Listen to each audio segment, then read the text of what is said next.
അങ്ങക്ക് ഭൂതപ്രേത പിശാചുക്കളൊക്കെ പേടിയായിരുന്ന സമയത്ത് അങ്ങനെയല്ലേ കുട്ടികൾ? ഭയങ്കര പേടിയായിരുന്നു, ചെറിയ പേടിയല്ല.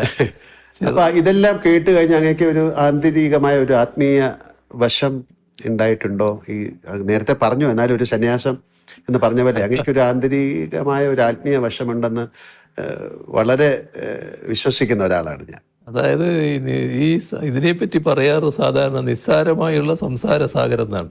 അതെ. അപ്പൊ അങ്ങനെ ഒരു തോന്നലാണ് ആ ചെറുപ്പകാലത്ത് എനിക്ക് ഉള്ളത്. അതിൻ്റെ ഭാഗമായിട്ട് കുറേ ആ സ്വാധീനം എന്നിലുണ്ടാവും തന്നെയാണ് തോന്നുന്നത്.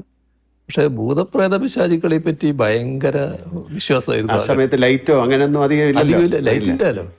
പിന്നെ എൻ്റെ വീട്ടിൽ ഇലക്ട്രിസിറ്റി വരുന്നത് തന്നെ പിന്നെ ഞാൻ MLA ആയിരിക്കുമ്പോൾ പോലും ഇല്ല. അങ്ങനെ ഒരു കാലമാണത്. അങ്ങനെ ഒരു അവസ്ഥയാണ്. രാത്രി ആയാൽ പിന്നെ ഇരുടല്ലേ എല്ലാ സ്ഥലത്തും.